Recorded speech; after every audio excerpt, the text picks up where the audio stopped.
Welcome to the beginning of chapter 3 of the greatest story ever told, ladies and gentlemen. And the AFC's Roundtable, guys. My name is Dan Mitchell, and we have quite a show for you today. Let's go on ahead and bring in the future victims of the Buffalo Bills in the AFC East. Let's bring them on in. Come on, baby. Let's have a nice little show. Guys, we have a great show for you today. We are going to be recapping everything that happened on week 15. There are two teams that are sad. There are two teams that are absolutely thrilled. And we're going to dive right on into it. Starting off with the man, the myth, the legend, TD Finstock. What's going on with you, bro? Great times, man. Just excited. I think what we did on Sunday just proved we're headed straight to the Super Bowl. It's going to be scary times, but that's what it's about, going through adversity. Just beautiful times, man. And if anybody's heard from King Lowski, who had to go to Miami and witness all of this, please let me know because I'm, worried about his safety. Just keep me posted. What up, Richie? How's the good life, man? What's going on, everybody? Hit that thumbs up button on your way in. We appreciate all the support on the AFC's Roundtable. Been better. That game was definitely something. I'll tell you that much. We'll get into it. We will get into it. But man, always a pleasure to be live on the AFC's Roundtable. Very excited for episode 2 of 3 and Out on Roundtable Sports. Right after this, hosted by Ryan, and there's going to be a lot of people representing on that, so that's exciting stuff. And listen, we shall see how this show goes. Definitely an interesting time in Jets land. Don't worry, we're gonna humble your bullies, man. Once it's over with, don't worry about that. Me and Z-Bot got a lot for everyone here. Colby, that's global. What's up, bud? How's the good life, man? Right now, man, it's not that great. I'm dying a little bit. I'm not feeling that great. But you know what? I had to make sure I didn't miss out on the AFC's Roundtable. Had to make sure I kept my slot with 3 and Out later tonight. The show must go on, and I am still here. So I am very deep into some cold medicine, and it's the liquid kind, so it's hitting hard. So if I say anything out of pocket, please just excuse me beforehand. So you're saying you're winning 3 and Out tonight. I absolutely love it. Right. Yeah, that's exactly what I'm saying. Yeah. Speaking of the host of 3 and Out, what's good with you, man? How's the good life? Dude, my Jets don't show up to anything. It's absolutely horrible. Jetland's miserable right now. I hate everyone. Doug, what up, man? I'm doing fantastic. 2 games in first place, control our destiny. Just got to win. I'm loving it. Tua's proven people wrong, put up great numbers without Tyreek Hill on the field, only played 3 quarters. I'm feeling good. I'm feeling real good. I love it. Z-Bot, the man I wanted to see the most on this stream. What's good with you, bro? I think about you every time, Dan. You're the author. You're the publisher. They just got the pen. They're writing the story. And chapter 3 just happened to be the best one yet. That was unreal. I went to the game like we talked about beforehand. It was rainy. It was crappy out, and I'm nervous going in, and they delivered a 3.5-hour bullying like I don't think anybody saw it coming. That was nuts.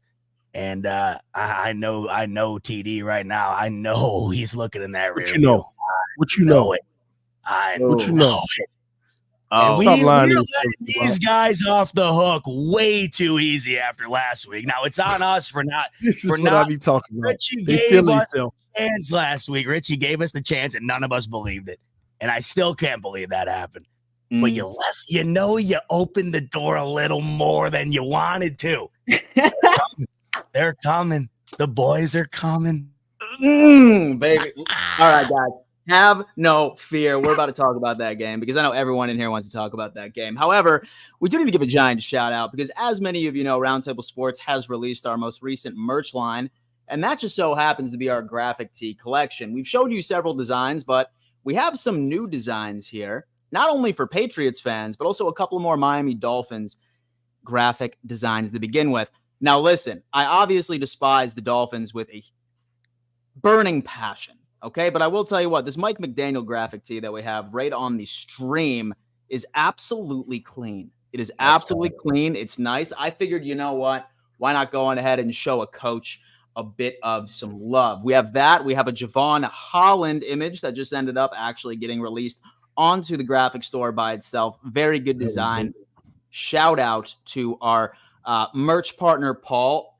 always coming out in the clutch. And Patriots fans, listen, we had a very difficult time attempting to find a player that you would actually like to resonate with. So we just went on ahead and we just ended up giving you a Tom Brady shirt, because that's the only thing I think that anybody could be excited about that roots for the New England Patriots. And look at that, guys. Just pure nostalgia. This works great as a doubled handkerchief to wipe your tears as well. This is a great thing. High quality, heavyweight material, ladies and gentlemen. For example, Dan, we do have it's one in the works that's not going to be ready at this moment, but it could be ready by the end of the night, and that's going to be the MVP of that Buffalo Bills win, James Mr. Cook. James Cook. Let James Cook, baby. Let James Cook. Listen, is in the Oh works. my gosh, 1 week. Tell you what, man. I'll tell you what. We did reach out right to our Paul last night. I said, you know what would be great is if a James Cook shirt was available in the store by itself. And I had no idea that he would be able to get this merchandise out as quickly as possible. So stay tuned for that, ladies and gentlemen. I'll tell you what, one thing that I think we had a giant miss on, that Mike McDaniel shirt, like just going back to that one, I really think that we missed out on a giant opportunity of making the center image of Mike McDaniel of him ripping the vape, like during that playoff game. Like that right there, I would put aside my rule of not wearing like some other team's merchandise if there was just a shirt of Mike McDaniel ripping the vape, like on that. I think that was a miss, but regardless, if you're interested, guys, link is at the pinned portion of the chat. Super Bowl. Oh, man, here he is. And, of course, the TD. There you go, bro. And Doug, I would say. Nice little Tua shirt. But, hey, guys, listen, we had a Week 15 in the books. And you know what? I think we're going to go through these games by level of excitement up. So we will start off with perhaps the game that really no one expected to be a good one. Colby. The Patriots ended up playing the Kansas City Chiefs. Still rumored circulating around that, Mr. Bill Belichick is going to be gone. This is his final season. Is there really any bright spots you saw from your New England Patriots on Week 15 against the Chiefs? You know what? You got 2 forced turnovers on Patrick Mahomes. Okay, that's really got to be the only bright side. Other than that, no. I mean, like this was a game that I thought the Patriots had a chance in. Realistically, they did. Heading into halftime, I mean, it was only 14-10, but the Patriots are playing really bad second half football in the NFL this year, especially in recent weeks. Even last week against the Steelers, they almost lost that game because they played conservative. It's like they come out of halftime being a completely different team. Bailey Zappi, 2 weeks in a row, comes out of halftime being a completely different quarterback. First half, he was slinging the ball.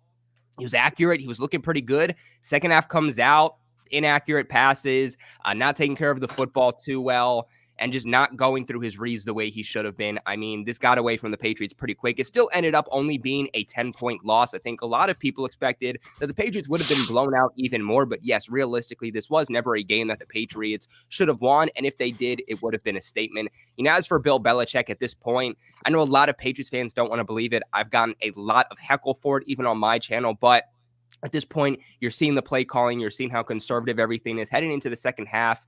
And you got to just say, you know what? He's only got a few years left in him. So you might as well get ahead of the wagon and start trying to find your next head coach. Start trying to change with the NFL, because this isn't the 2000s anymore. This isn't 2001. We are going into 2024 now. The NFL is very, very different. It's more of a collegiate level than it is in the NFL itself. So the Patriots, they kind of have to roll with the punches. And I think in this game, we kind of saw how one team is very adapted to what the NFL is today and how one team is still trying to play how they did back in the early 2000s. And really, last thing I'll say is that injuries absolutely plagued the Patriots in this game. More key injuries from top to bottom, offense to defense. But at the end of the day, that's not the reason that they lost this game. The reason is because of that terrible offensive line that shows up every single week.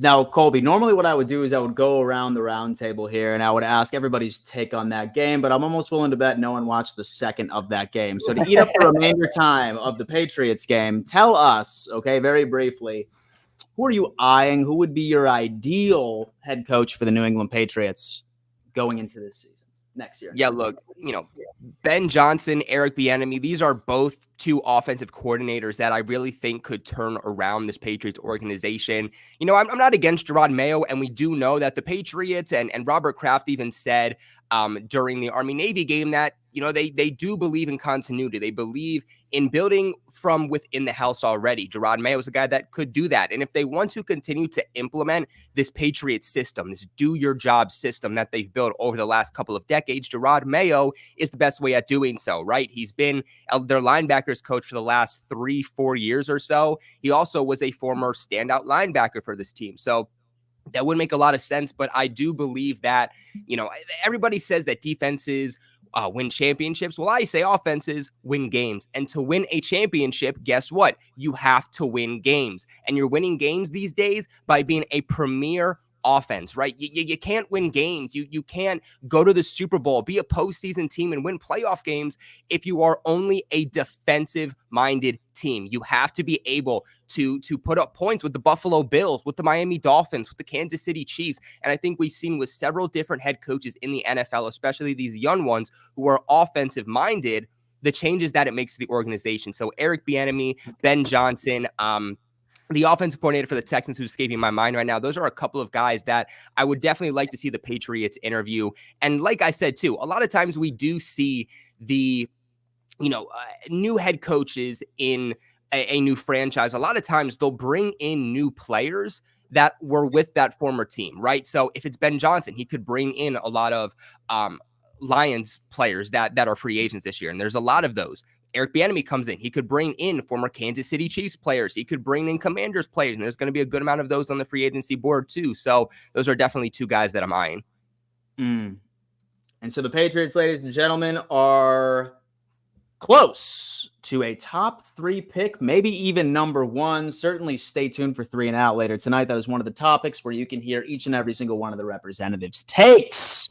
All right, ladies and gentlemen, let's go on ahead and get into the controversial games. All right, there is quite a bit of some trash talk going between the Miami Dolphins and the New York Jets, and the Jets disappointed me. I sincerely detest each and every single one of you for me putting my faith into that organization. However, we will move on from that. The Jets and the Dolphins demolished the New York Jets, an absolute demolition. Okay, Ryan, start off. What's going on in the land of New Jersey today?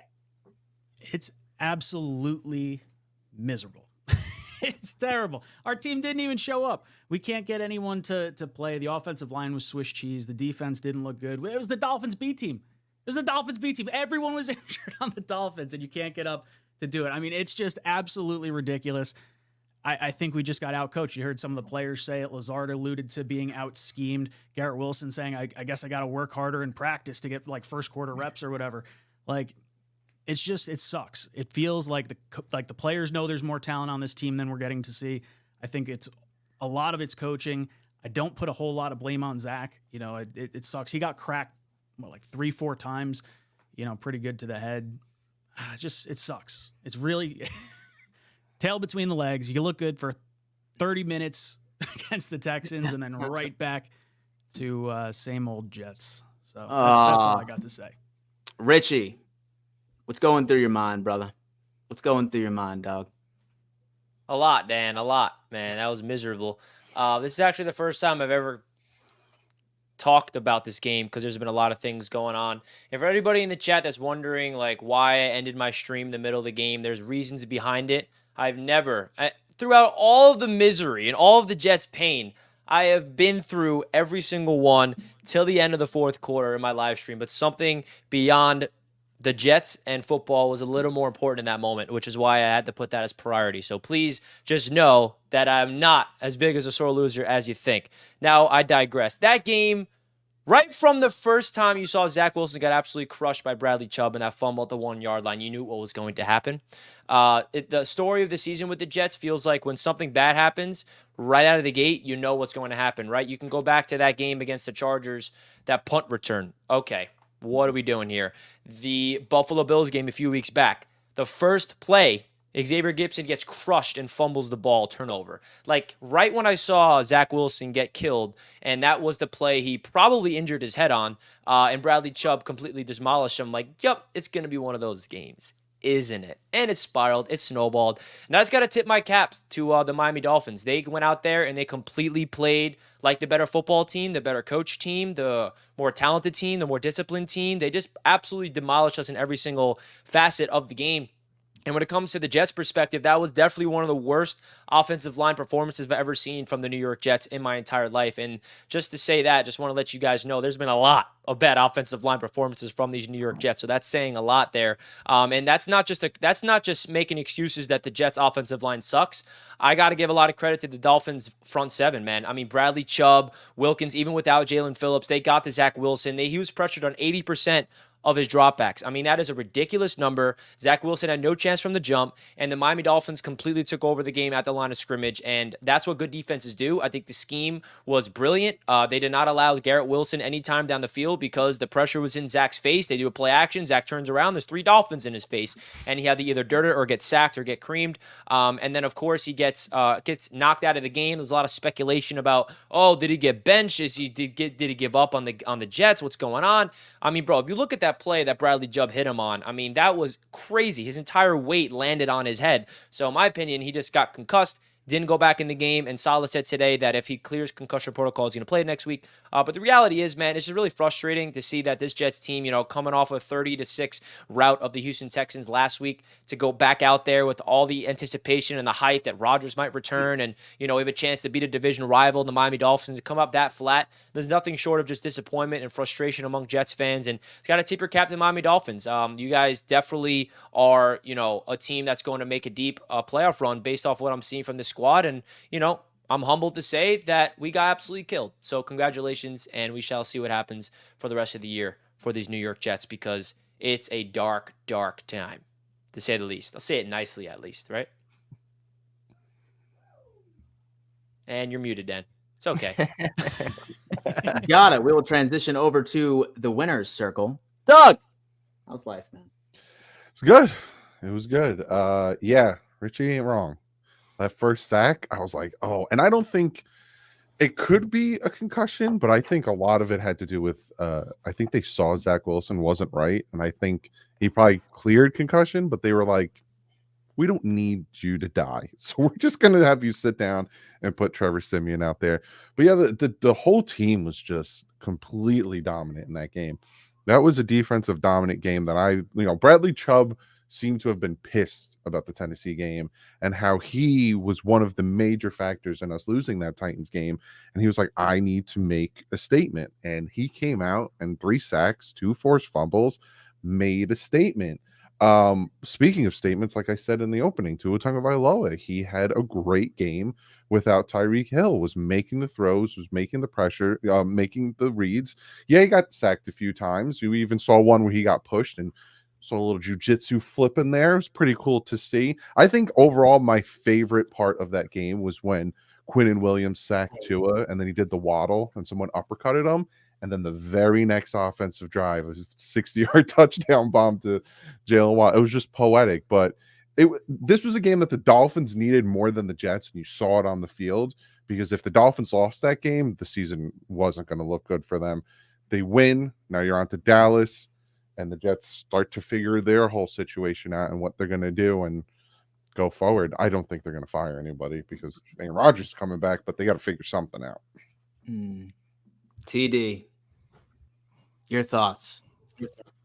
This is why I was mad last week. Y'all want to sit here on this show and waste my time having to talk about the sorry Jets. I've been telling y'all since day one they were getting swept this year. It didn't matter if Rodgers was there or not. They are the Jets. I don't know how many times I got to tell y'all that in so many different ways. Our team now has 10 times more talent, even without half of our starters, than the Jets. And Ryan, you sat there, oh, this is the one, this and that. I told you. And King Lowski had the nerve to talk about, oh, I'm going to the game. I'm going to be there. Well, I hope you got to pay some good concession prices because at the end of the day, bro, I want to see you on Wednesday. And I know you watching right now. You make sure you show up Wednesday. But this is what I mean, man. We swept the Patriots. We swept the Jets. And we're going to split with Buffalo. And at the end of the day, we're going to end up we're going to end up with the best record in the AFC East and win the AFC East like I've been telling y'all for the longest. But I'm delusional. Once again, we start the season out and I'm delusional. I'm the delusional one. But look at how everything is ending out now. Look at y'all watch, look at the screen. Look at the two Jets guys on here right now. Look miserable. Look miserable. And this is what they deserve. There ain't no holding back. At the end of the day, they asked for this, man, because y'all were talking all that trash. Talk about, and now we got to take the other trash out, Buffalo next, because just like I told y'all, they feeling themselves. And at the end of the day, we going to do what we do best, because next week we getting full health and we going to run the table all the way to the Super Bowl. I ain't got nothing else to say to the Jets. I don't even know why we wasted our time this long, man. JETS, suck. Oh my God. Colby, what did you feel about that game, baby?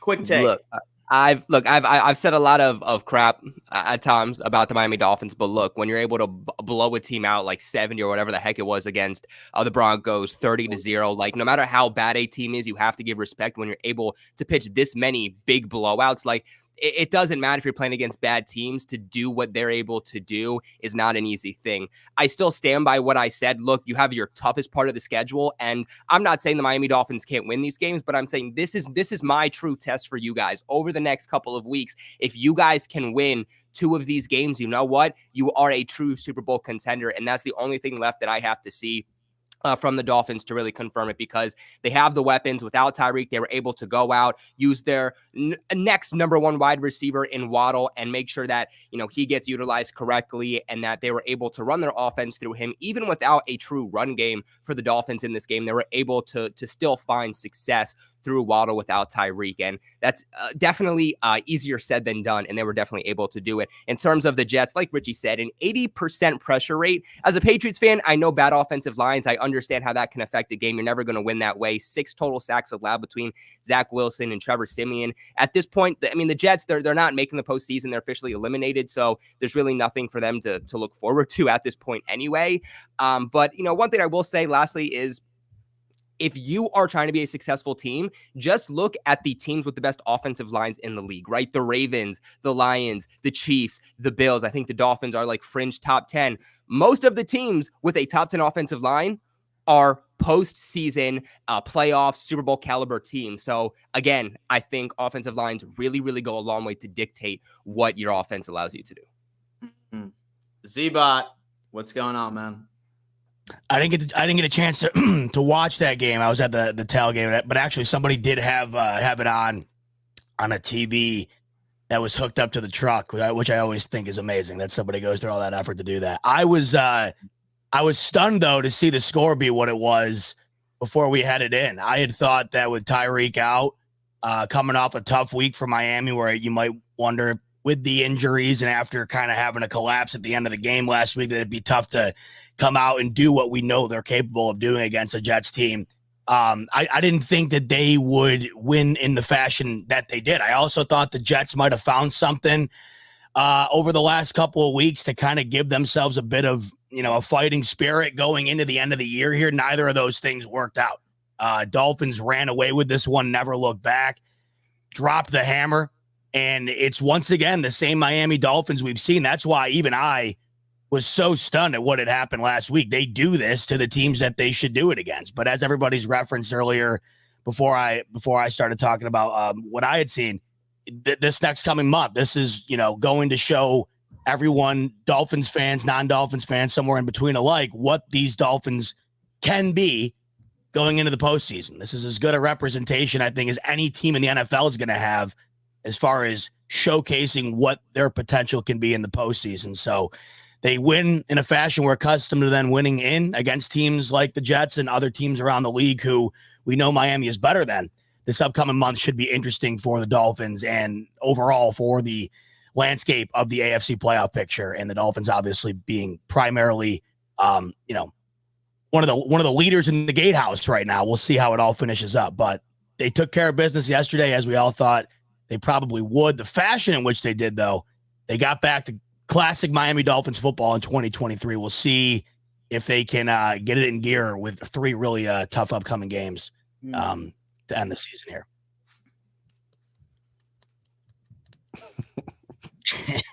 So I tried to manifest a Jets win because I've been having so much luck with manifesting the Bills' greatest story ever told. Unfortunately, it ended up backfiring. In my opinion, I didn't think that there was a snowball's chance in hell that the New York Jets were going to win this game. I just simply tried to manifest it, but I ended up getting shot in the foot. All right. I do think that there needs to be a lot of credit as well. I mean, first off, Tua, congratulations. You ended up proving the narrative wrong that you can actually win a game and put a team on your back and march your offense down the field and beat a lowly team. All right, that's great. I think Mostert definitely needs to go on ahead. Same thing with that run game. Definitely needs to get their flowers as well. I thought that they looked great, especially against a defense, which at some point most of us would consider to be elite.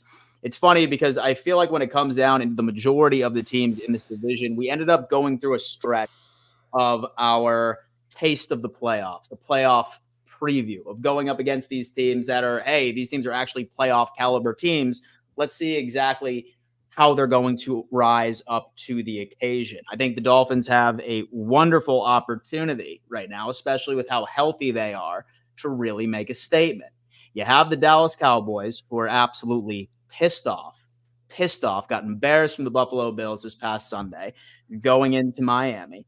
Then you have a Baltimore Ravens team who is currently holding the number 1 seed as well, which is firing on all cylinders. And then obviously you have the Buffalo Bills week 18. So a lot will be determined.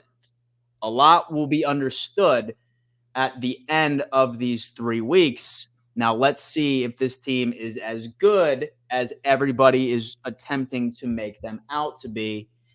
This is why I love December football. This is why I absolutely love December football. Now, right before we get into the Bills and the Cowboys game, which, by the way, I mean, I got receipts. No one picked the Bills to win this. Nobody picked the Bills to win this game, except for TD. He did say the Bills were going to win this game. I wasn't sure if this was his backwards attempt to jinx us, but he did pick the Bills to beat the Dallas Cowboys going into it. So we're going to dive into that game, but I do need to give a giant shout out to today's sponsor, and that just so happens to be BetUS. Ladies and gentlemen, BetUS is without a doubt the best sports book in the face of the planet known to man. When it comes to point spreads, when it comes to over-unders, when it comes into just a beautiful prop builder or standard point spreads, BetUS is hands down the place to do it. As of right now, they are matching 125% of your initial deposit the second that you sign up. And don't even worry about it, guys. I've already been going on ahead and checking out the odds for the Buffalo Bills to make it to the Super Bowl this year. Surprisingly enough, all right, we have the 5th best odds. Fun fact, we're not even in the playoff picture right now. So that just goes to tell you how damn good of a team it is. I'm throwing cash on it. Not sure about you. But BetUS at the end of the day, guys, like I said, matching 125% of your initial deposit. Best customer service in the game, and the cash outs are super simple. Get in the action. Links in bio. And let's hear a brief message from BetUS. BetUS, America's favorite sports book, where you can bet on everything anytime. Sportsbook, casino, horse racing, live betting, and more. We have the best bonuses in the industry. That's right, get a 125% sign-up bonus. And to celebrate our 30-year anniversary, we are giving up to 30 risk-free bets, a truck, Super Bowl tickets, and more. Don't miss out. Play smart. Join now. BetUS, where the game begins. Beautiful. BetUS. Now, like I did mention, all right, and Richie, by the way, first off, guys, we do have the spreads for the Philadelphia Eagles and the Seattle Seahawks right now. We do know that Jalen Hurts has somewhat of an illness. I haven't really been able to check on Twitter to see the update on that situation. But as you can see, the Seattle Seahawks are playing for their lives. If they miss this game, if they lose this game against Philadelphia, then more than likely it's going to be very difficult for them to make a run and get in, especially with the recent resurgence of the LA Rams. It's not only these games right here, guys. There's also a bunch of futures. Like you heard me mention previously, we have a bunch of futures based off of what team is going to make the playoffs. So, for example, as NFL futures, you go into odds to win the AFC conference. Let's go on ahead and do that. It's the first one listed above. You go on ahead and knock that out. And as you can see, we have all of the odds literally right in front of our face. All right. As you can see, we have the Baltimore Ravens at plus 215. We have the Kansas City Chiefs at plus 285. Dolphins at plus 350. And then you have the Jacksonville Jaguars at 1,200. Buffalo Bills at plus 700. Ladies and gentlemen, things are heating up. So say, for example, that you are that confident that your team is going to march their way all the way to Vegas in February. Go on ahead and put your money where your mouth is on BetUS. All right. Buffalo Bills and the Dallas Cowboys. Buffalo Bills and the Dallas Cowboys. And Z-Bot, say that you're okay with this. I would like to take this first take here. Oh, please. Are you kidding me? Like I said. And Super Chats, don't worry. And Super Chats, don't worry. We're going to get to you right after Z-Bot's take, and then we'll listen to the rest of the peanut gallery here. All right? One thing I want to say, and Richie, throw me on the big screen right now. Throw me on the big screen. I'm preaching Do the you want gospel. yourself on there, or do you want us on the side with you guys? No, y'all small. Actually, y'all small. Ladies and gentlemen, what the Buffalo Bills have proven, all right, this season going into it is that we can beat you with no run game whatsoever. Josh Allen just spraying the ball around, throwing the ball over them damn mountains. And you know what?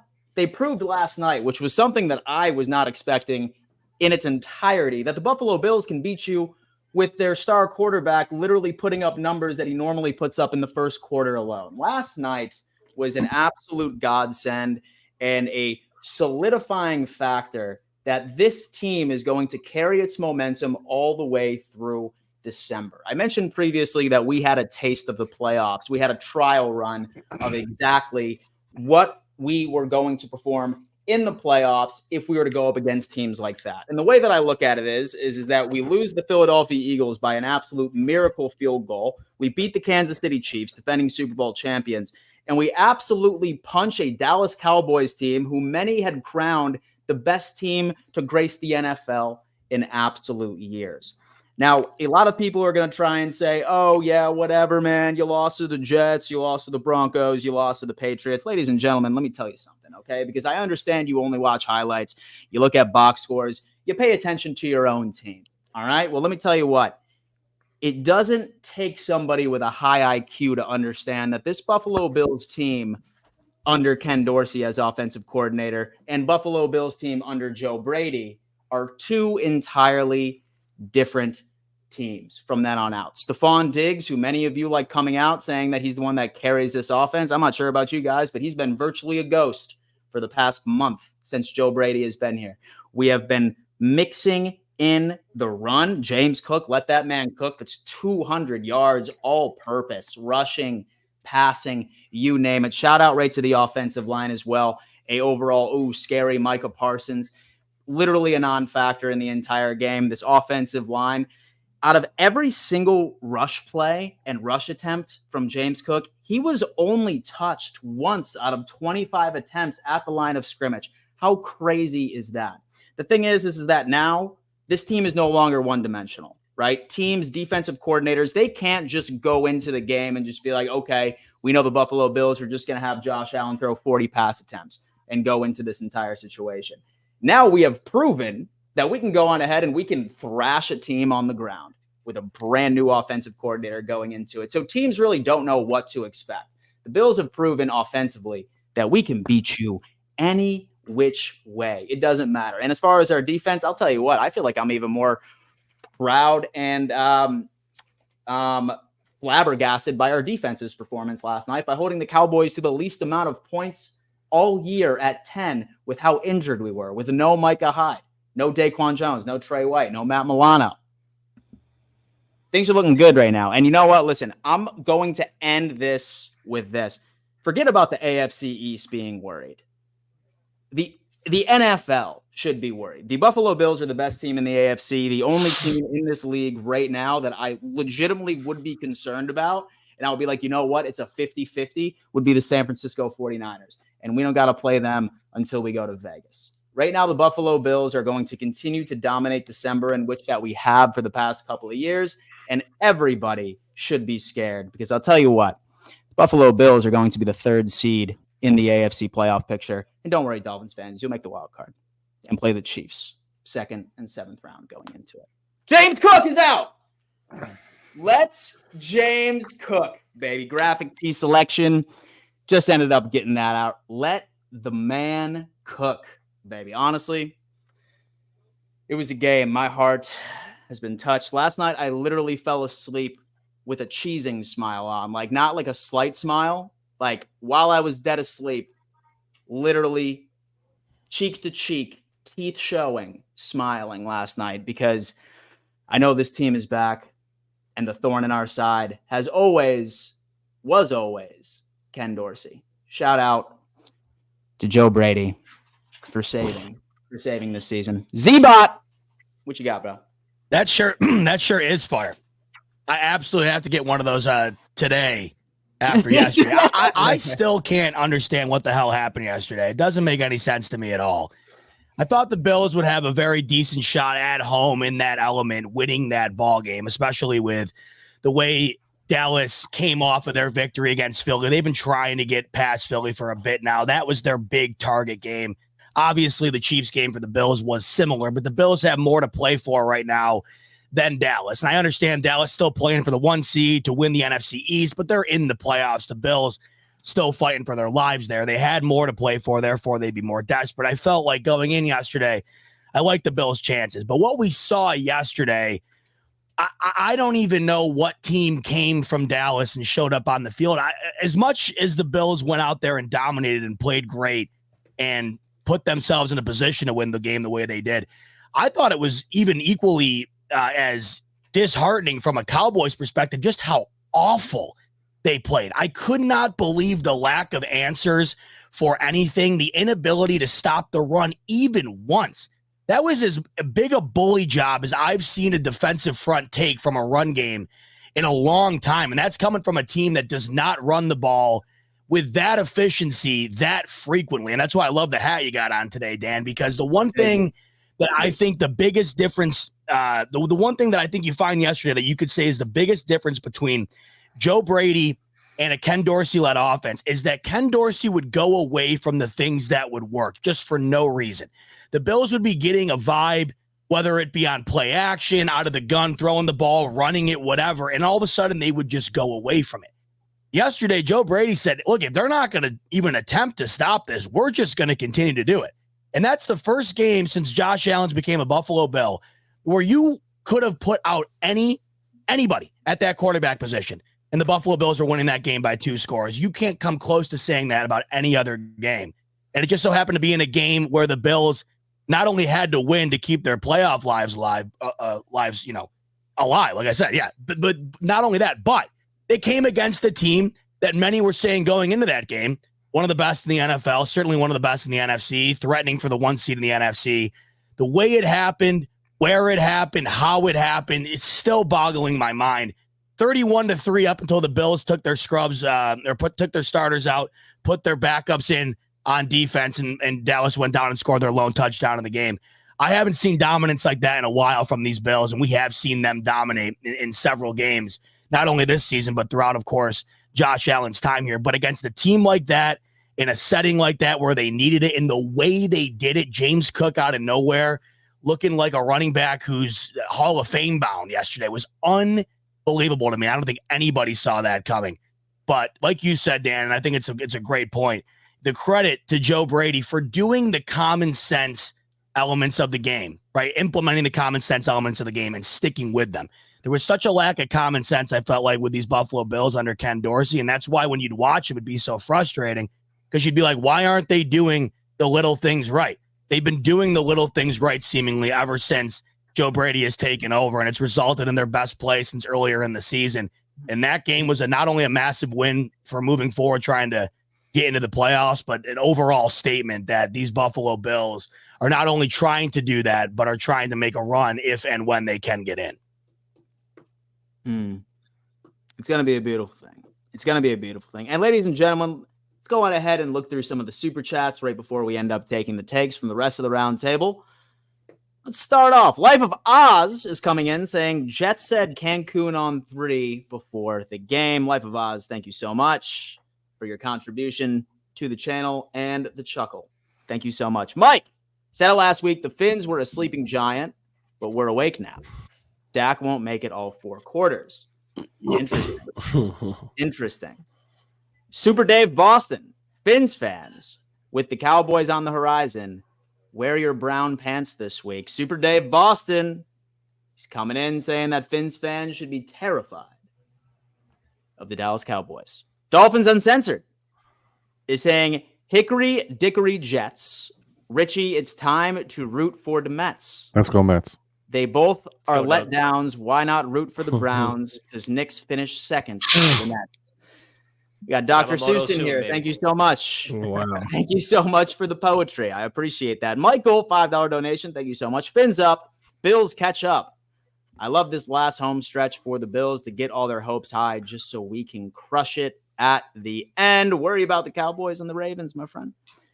And we'll worry about Easton Stick and Bailey Zappi. Zach, $5. Every Dolphins fan knows we need a Jalen Waddle shirt. And if we are going Hall of Fame, start by adding Marino. I mean, I could keep going on. Fins up. Interestingly enough, we are in the process of putting together some nostalgia designs. So stay tuned for that. Good game, TD. Mr. Clean was outcoached. Oh, Mr. Clean's his name now? That's what New York's calling Salah these days? Patrick Mahomey. I think it's time we relegate the Jets to the CFL. Yikes, Patrick Mahomey. Thank you for the donation. 25 for 179, plus 42 receiving yards, 2 touchdowns. Let James cook. Man, I've been waiting for a game like this out of him so I could just say that line. And that was finally a game where it felt appropriate. Thank you, Will. I appreciate that. Dalvin Cook tweeted hashtag Pro Bowl and added his brother, and everyone's commenting, what? You're not making the Pro Bowl? You suck. You suck. Everyone thinks that Dalvin's trying to get himself in the Pro Bowl when he's just trying to get his brother in. The comments are like reading the tweet totally incorrectly. It was pretty hilarious. That's how pissed off Jets fans are. You're like, you think you deserve to be in the Pro Bowl? It's clearly for his brother, Dalvin. Everybody. Pro Bowl, dude? Hit that like button. Fins up. In fact, let's do a little like button wellness check here, ladies and gents. 366 while there's 1,243 of you in here, guys. Smash that like button for me. The easiest smash of your life. Give her the best 3 seconds of her life.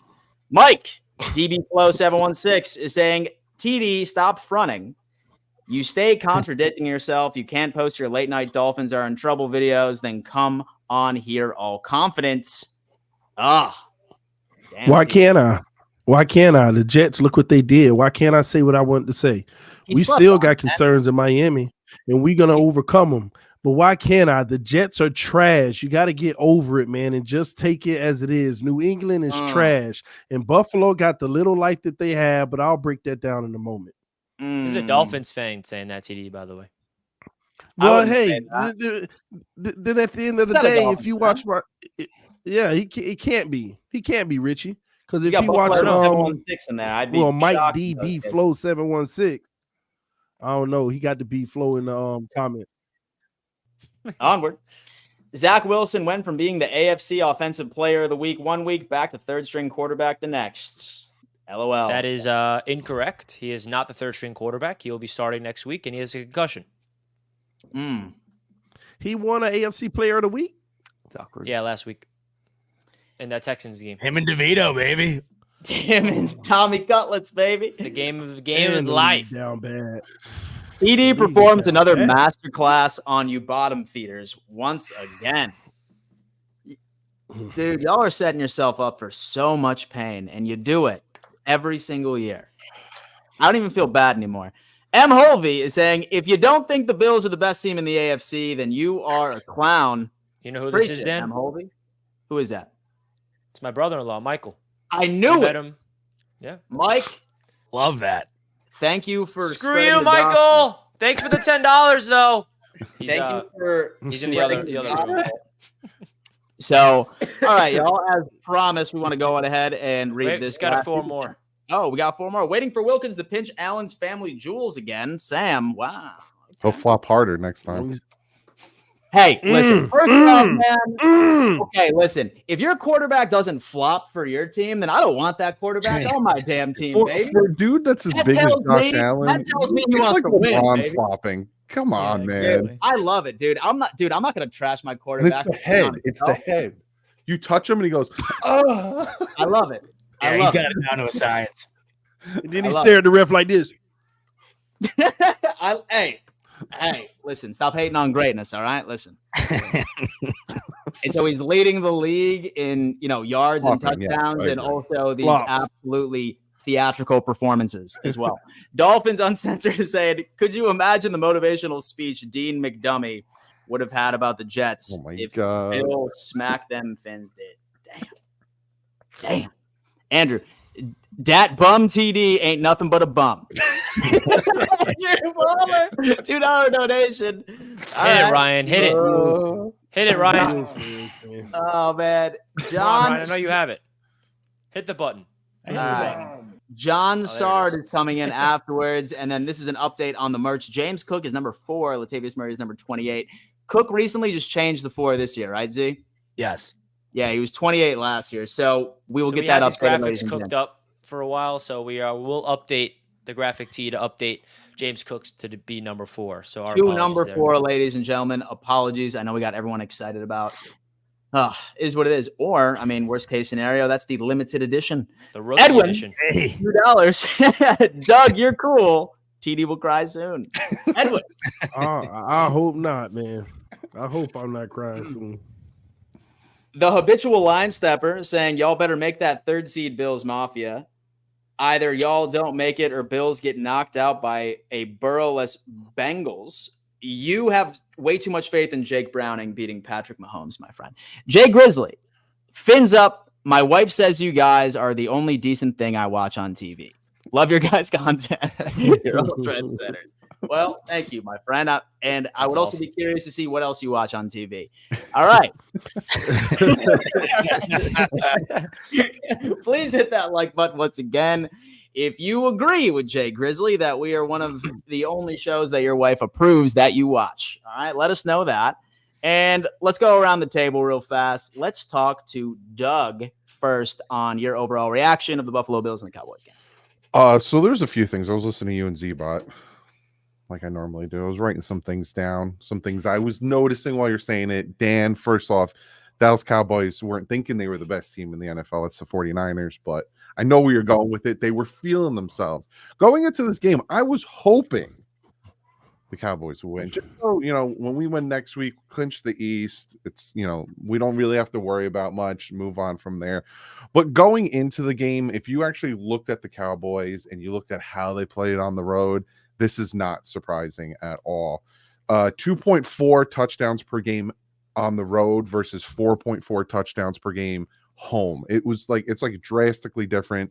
They are the 19th ranked rush defense. So the fact that you guys ran all over them makes a ton of sense.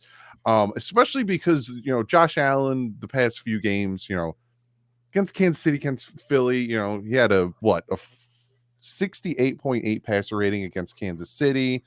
And then he had 82.1 against Philly. So they were like, look, we're just going to run the ball.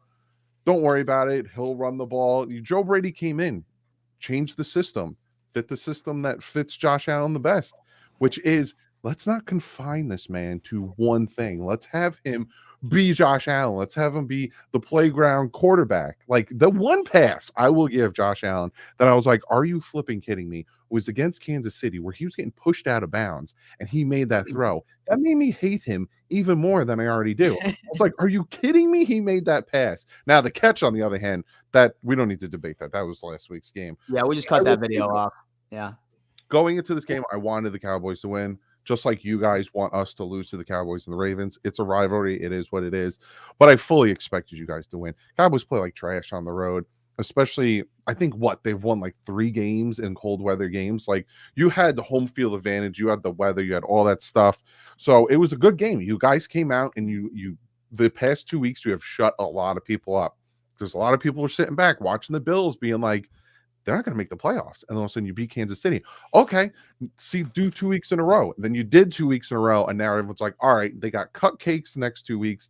Then they got Miami. But if Miami can take care of the next 2 weeks, which hopefully they can, because again, Dallas is Dallas. Don't look past them and don't take them lightly. But again, they play different on the road. Then it comes down to we clinch the East before we even play you guys. And then we're still going to play you hard because we want that number 1 seed. But I will say this. Give you your flowers. Past 2 weeks, you have surprised me. You've turned it around. I was hoping you didn't, but you turn it around. You played some good football. You played situational football like yesterday, where Josh Allen, you don't have to be the hero. We're just going to feed James Cooks because we're facing a horrible rush defense, 19th ranked.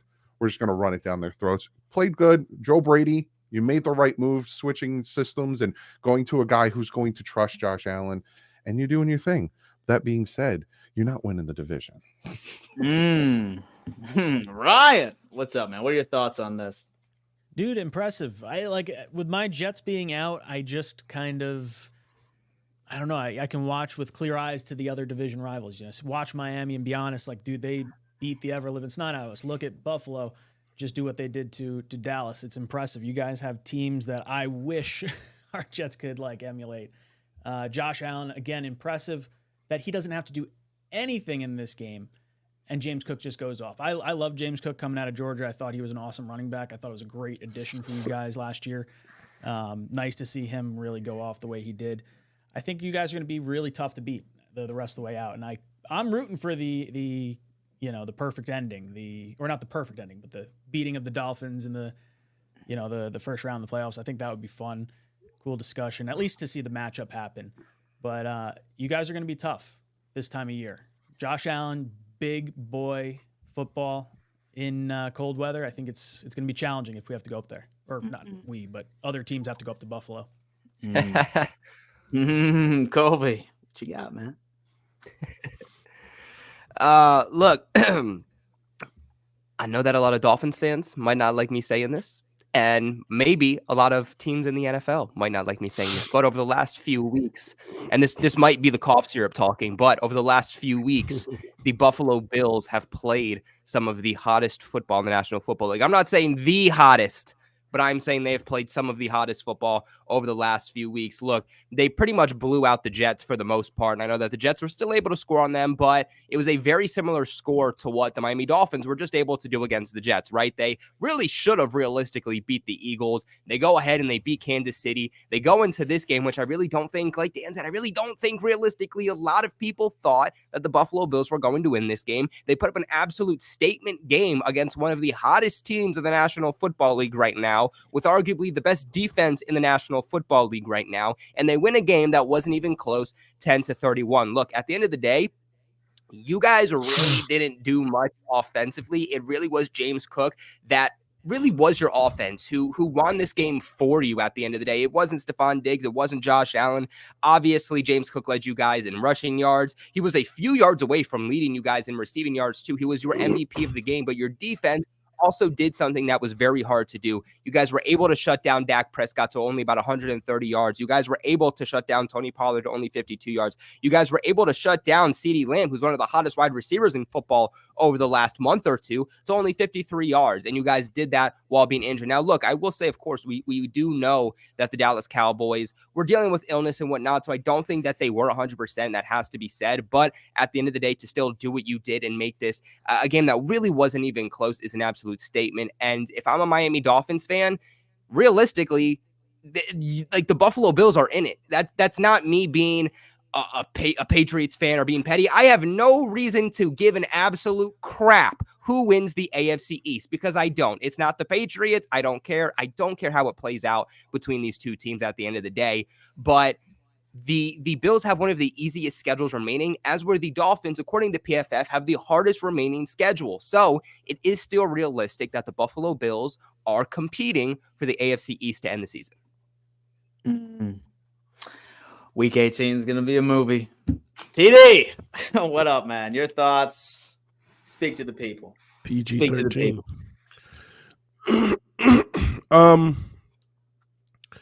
This isn't a surprise. I told you that the Buffalo Bills would beat the Chiefs because that's what you built to do. I told you would beat the Dallas Cowboys because when I look at the team from top to bottom, the matchup is there. A mobile Josh Allen is not good for Dallas Cowboys. If you got your quarterback getting mobile, and I know a lot of people look at his stat line and say he didn't do much, but you got to look at the first half of that game, how he actually impacted the game with his legs and keeping the defense honest. When they went after the running back, he took off. When they stayed with him, he handed it off to the running back. He had a lot more to do in the game than the stat line might actually show. But that's why I knew that they were going to win that game. But more importantly, in that game, it's almost like the real question is what happened to the Dallas Cowboys. But I know exactly what happened to them. It wasn't this spectacular thing. It was something very simple that a lot of people will overlook and be like, so, hey, it is what it is. And this is why home field advantage is important. The Dallas Cowboys love being comfortable. I don't think it's just going on the road. I think that they're fine on the road, but it depends on what the elements are on the road. And when you got a nasty, gritty, physical game, that's something that they're just not used to, playing in cold weather and it's raining and it's wet. And in those situations, when you get off those blocks and you start hitting, it hurts a little more. Cold, wet, when it's cold and wet and you're hitting, it hurts a little bit more than the typical. Because it's harder to brace for certain things when you're slipping and things of that nature. When a lot of water is involved. The Cowboys just got stunned because the Buffalo Bills were prepared at because they're used to it. And the only thing that has me worried is I know a lot of people look at that game from the Cowboys and be like, oh, well, the Dolphins are straight. Well, we said the same thing when the Chiefs took an L the week before they played us, that when they lost to a trash team at the time, at least, we said, oh, we got the Chiefs and we lost. Even though we killed ourselves in the game, we still lost. But I don't see us losing this Cowboy game. But I will say this, they're going to be dealing with 75-degree weather with no rain. It's just going to be perfect, ideal weather in Miami. And I bring that up to say this. This is why I can't stand Josh Allen. Because the league, but other than Patrick Mahomes, Josh Allen is their little wonder boy. They made our schedule the way it is just because of Josh Allen. Because they didn't want him in the heat of the sun early in the season because he was complaining about the sun. So they wanted to make sure the back end of his schedule was in the bright, sunny sunshine so that he could be comfortable and not uncomfortable. A lot of people notice that the Dolphins have a lot of home games at the end of the season. Yeah, but that makes the life a little bit easier for the opposing quarterbacks, not having to deal with that inclement weather that they would have had to deal with early in the season throughout that entire roster.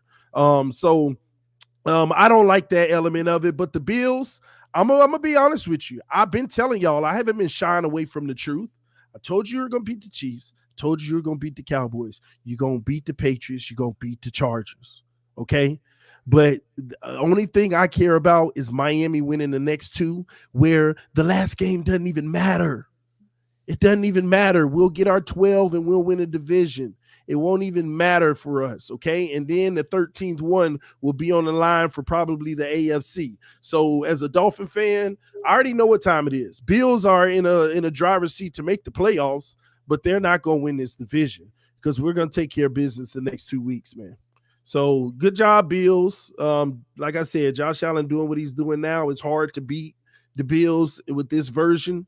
But again, he always gonna show up one way or another, being that bum. So I'm just waiting on it to happen. Damn. All right, guys, let's go ahead and read up a few more super chats, and then we have to do a quick shout out to one last sponsor, and then we'll get you out of here. But I sincerely hope that each and every single one of you is planning on tuning in to 3 and Out on Roundtable Sports YouTube channel. In fact, I think last time that I checked, I want to say that we are just flirting with 1,000 subscribers. We are currently sitting at 949, ladies and gentlemen, 949 subscribers. So I certainly hope that each and every single one of you can go directly to this chat. I'm going to go on ahead and I'm going to make it easy for you.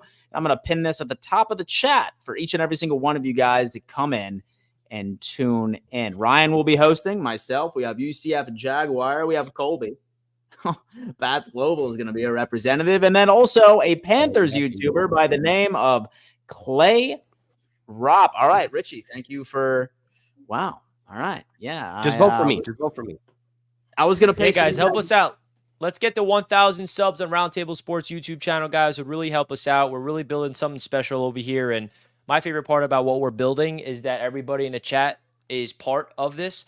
The AFC's Roundtable is the original Roundtable, and I feel like it's fun that not only all the people on this panel, like Colby and Ryan and Doug and TD and Dan and Tyson, of course, and Zbot and all the people on the panel, but more importantly, you guys in the chat right now are the ones that can help us launch our vision. And it really starts here with 3 and Out, our first ever Roundtable Sports production, our first ever Roundtable Sports standalone game show. And it's going to be live every single Monday directly after this show. Tonight's going to be episode number 2. And we would really, really appreciate it if all 1,248 of you guys right now can click that link at the top of the chat. Go subscribe to Roundtable Sports. Hit the like button on this show. And we're going to show you guys a little video to get an idea of what to expect from 3 and Out, because it's a fun, unique, different type of show. It's not your standard little talk show like we do on this show or Wednesday night or on the other Roundtable shows. It's going to be a game show. So watch this little promo as Ryan breaks down what to expect. Welcome to 3 and Out, the interactive NFL game show where viewers like you get to decide which of your favorite content creators get benched and which ones move on in the ultimate competition.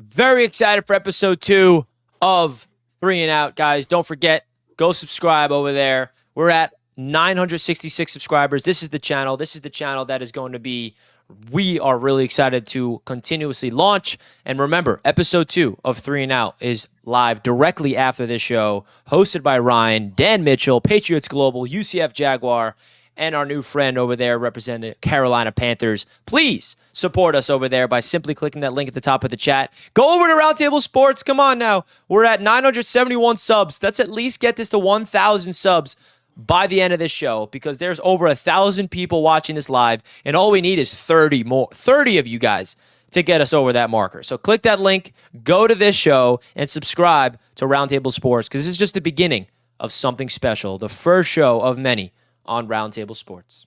It's a beautiful thing, ladies and gentlemen. And then, guys, normally what we do, because we do need to give a giant shout out to Sleeper, that is once again one of our proud sponsors on the show. Normally we go around the table and we give our own picks of what we think is going to happen on Monday Night Football, but we're just going to give something brief, and I'm going to give you an idea of what the interface has to offer.